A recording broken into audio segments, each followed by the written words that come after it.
पन्नू आकिल में 8 बच्चों समेत एक ही खानदान के 11 अफराद का लर्जा खेज कत्ल, मुलजिम गिरफ्तार। घर के सरबराह ने अपनी बीवी, बहू, बेटी, कमसिन बच्चों और पोते पोतियों को तेज धार आले से कत्ल कर दिया। पुलिस के मुताबिक मुलजिम जहनी मरीज था। वारदात के बाद अपने दीगर बेटों के पास घोटकी चला गया था। मुलजिम इससे पहले अपने बड़े भाई को भी कत्ल कर चुका है। MS ताल्लुका अस्पताल पन्नू आकिल का कहना है कि तमाम अफराद को कत्ल से पहले नशावर चीज देने के शवाहिद मिले हैं। कराची में दहशतगर्दी के 2 बड़े मंसूबे नाकाम। मवाज घोट में रेंजर्स और CTD की कार्रवाई में कलादम तंजीम के दहशतगर्द रफीक और अदनान शबीर हलाक। दोनों मुल्जिमान हाल ही में अफगानिस्तान से कराची आए थे। शहर में बड़ी दहशतगर्दी की मंसूबाबंदी कर रहे थे। एक दहशतगर्द की गिरफ्तारी पर 20 लाख रुपए इनाम था। दूसरी कार्रवाई में दहशतगर्दी के आलमी नेटवर्क से मुंसलिक मुलजिम गिरफ्तार। CTD के मुताबिक गिरफ्तार मुलजिम निसार उर्फ शाजी का ताल्लुक कलादम जमात से है। गिरफ्तार मुलजिम एक नया ग्रुप तश्कील दे रहा था। दहशतगर्दी की मंसूबाबंदी की जा रही थी जिसे नाकाम बनाया गया।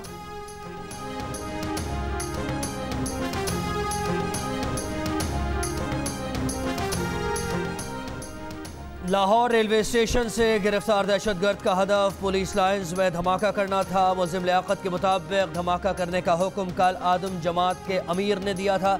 पुलिस लाइन्स पर हमले का मंसूबा चंद रोज पहले बनाया गया। मुलजिम रेलवे स्टेशन के करीब खुदकुश बमबार लड़के का इंतजार कर रहा था कि पकड़ा गया। खुदकुश बमबार की उम्र 17 साल है और वो पड़ोसी मुल्क का रिहायशी है। मुलजिम को पुलिस ने गुज़श्ता रोज गिरफ्तार किया था।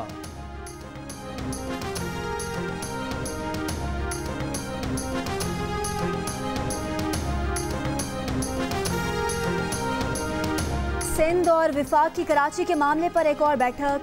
इस्लामाबाद में होने वाले इजलास में कोऑर्डिनेशन कमेटी बनाने पर इत्तफाक। तर्जुमान वज़ीर आला सिंध के मुताबिक कमेटी में वज़ीर आला सिंध नासिर शाह और सईद गनी शामिल होंगे। विफाकी हुकूमत की तरफ से कमेटी में असद उमर, अली जैदी और अमीनुल हक शामिल होंगे। कमेटी सिंध में विफाकी हुकूमत के प्रोजेक्ट से मुतालिक राब्ता रखेगी। इजलास में चेयरमैन NDMA भी शरीक हुए।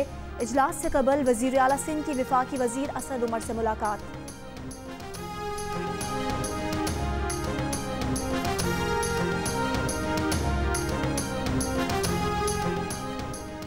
कराची को विफाक के हवाले करने की तजवीज़ के खिलाफ सिंध के मुख्तलिफ शहरों में पीपल्स पार्टी का एहतजाज। दादू, जैकबाबाद, मीरपुर खास, ओबाड़ो, टंडो मोहम्मद खान और सजावल में मुजाहिरे।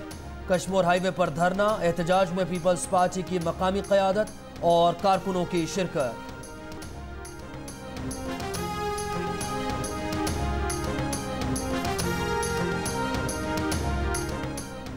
तहरीक इंसाफ की 2 साला हुकूमत में फ़ायदा सिर्फ उस माफिया का हुआ है जो वज़ीर आज़म के आसपास बैठी है।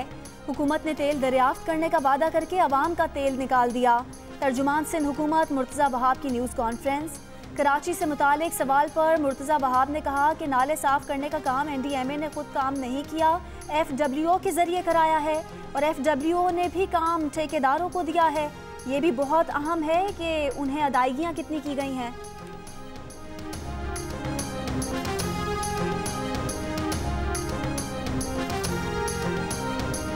NDMA खुद तो नाले साफ नहीं करेगा।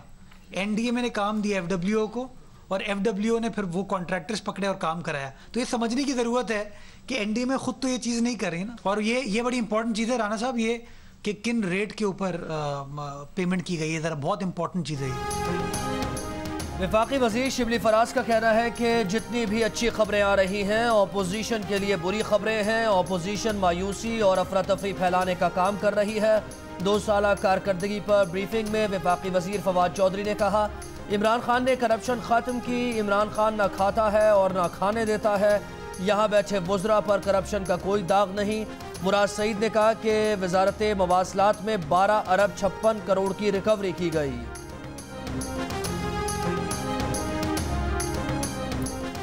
मुस्लिम लीग नून के रहनुमा मिफ्ता इस्माइल ने कहा कि मुस्लिम लीग नून ने जब हुकूमत छोड़ी तो कौमी इनकम बढ़ रही थी।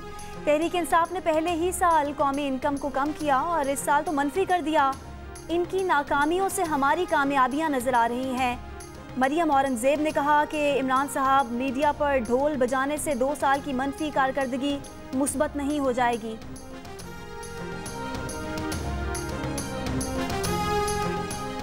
कोरोना वायरस से पाकिस्तान में 3 माह के दौरान 15 लाख अफराद बेरोजगार हुए। अगले 6 माह में मजीद 22 लाख के बेरोजगार होने का खदशा है। एशियाई तरक्याती बैंक की रिपोर्ट जारी।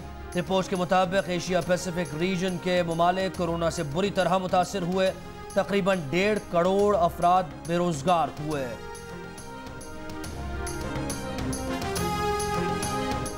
वज़ीर आज़म इमरान खान ने कहा है कि नौजवानों को हर वो सहूलत देंगे जिससे वो रोज़गार के मौके हासिल करें। मईशत बेहतर करने के लिए नौजवानों को स्टेक होल्डर्स बनाना होगा। कोरोना के मुल्की मईशत पर मनफी असरात ख़त्म करने के लिए कामयाब नौजवान प्रोग्राम बहुत ज़रूरी है। वज़ीर आज़म की मुआविन खुसूसी उस्मान डार और मुशीर ख़जाना अब्दुल हफीज़ शेख से मुलाकात में गुफ्तगू। वज़ीर आज़म की कामयाब जवान प्रोग्राम की रकम की तकसीम का अमल शफाफ अंदाज में मुकम्मल करने की हिदायत। वज़ीर आज़म ने कहा कि शफाफियत और मेरिट पर किसी सतह पर भी समझौता नहीं होना चाहिए।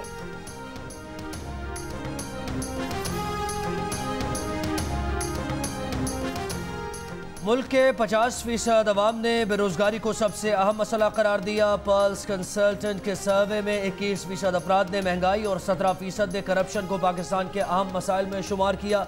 मसाइल का हल किसके पास है? Institute for public opinion research के सवाल पर 28% अफराद ने पहली चॉइस शहबाज शरीफ और 23% ने वज़ीर आज़म इमरान खान को करार दिया।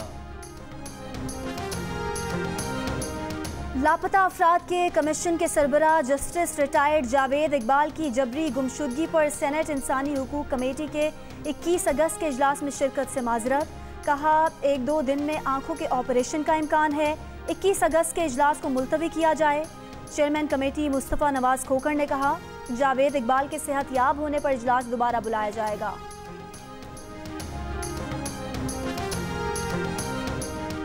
डिफेंस कराची में मुबैना खुदकुशी करने वाली लेडी डॉक्टर महा अली की इब्तदाई पोस्टमार्टम रिपोर्ट आ गई। महा को 9 mm की गोली इंतहाई करीब से लगी। घर वालों के मुताबिक असलहा उनका नहीं है। डॉक्टर महा वालिदैन और छोटे बहन भाई के साथ मुकीम थी। खुदकुशी से कबल उसकी वालिद से कलामी हुई थी। डॉक्टर महा गैर शादीशुदा थी।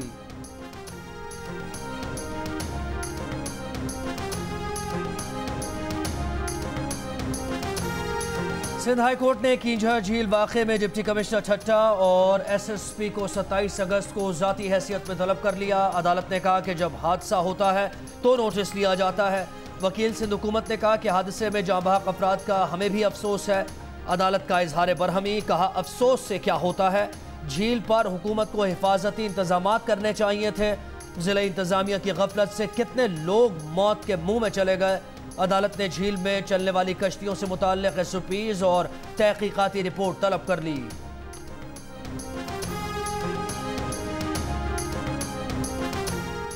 सेहत इंसाफ कार्ड पर क्या चीज़ है? ये झंडा है ना किसी का। वफाकी हुकूमत को अगर कार्ड पर रंग देना था तो क्या वफाकी काबीना के सामने ये मामला रखा था? PTI झंडे के रंग में सेहत कार्ड की तशहीद के खिलाफ दरख्वास्त में chief justice Islamabad high court का सवाल। डिप्टी अटॉर्नी जनरल से कहा जिस चीज़ का दिफा नहीं कर सकते उसका दिफा ना करें। बरतानिया अमरीका में क्या हुक्मरान तस्वीरें लगाते हैं? अदालत ने दरख्वास्त पर फैसला महफूज कर लिया।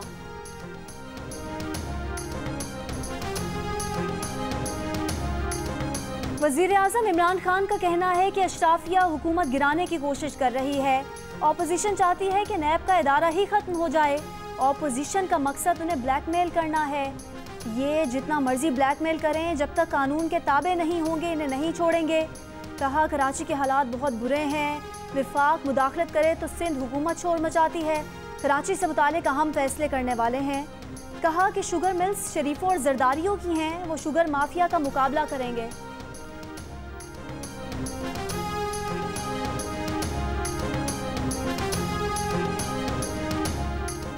वज़ीरों और मुशीरों की दोहरी शहरियत पर 39% अवाम नाखुश। पाकिस्तानी अवाम की आरा गैलप पाकिस्तान के सर्वे के जरिए सामने आ गई। 24% ने वज़रा और मुशीरों की दोहरी शहरियत को अच्छा कहा। 29% का ख्याल था कि इससे कोई फ़र्क नहीं पड़ता। मुल्की मफादात के तहफ़्फ़ुज़ के सवाल पर 50% ने दोहरी शहरियत रखने वाले वज़रा और मुशीरों पर एतमाद किया, जबकि 41% ने भरोसा न करने का कहा। 69% पाकिस्तानियों ने वज़रा और मुशीरों को दोहरी शहरियत छोड़ने का मशवरा भी दिया।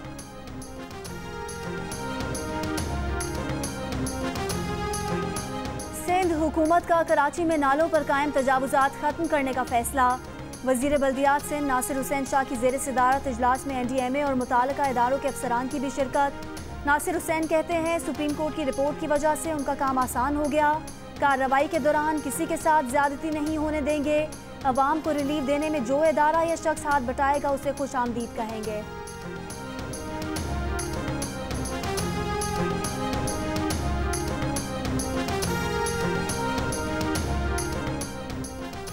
लाहौर के मुख्तलिफ इलाकों में तेज़ हवा के साथ बारिश। गुजरावाला, शेखुपुरा, जेहलम, हाफिजाबाद, शकरगढ़ में भी बादल बरसे। दादू में सैलाब से मुतासर होने वाली तहसील जोही से वाही पांधी जाने वाली सड़क 12 दिन बाद बहाल कर दी गई, जिसके बाद तफरीही मकाम गोरख हिल स्टेशन का भी ज़मीनी राबता बहाल हो गया। एडिटर इन चीफ जंग और जियो ग्रुप मीर शकीलुर रहमान 159 रोज से कैद में।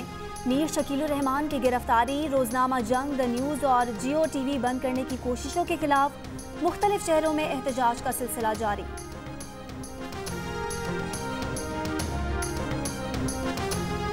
इस्लामाबाद में कोरोना के बाद फैशन के सरगर्मियां बहाल। फैशन शो में जदीद तर्ज के मलबूसात पेश किए गए।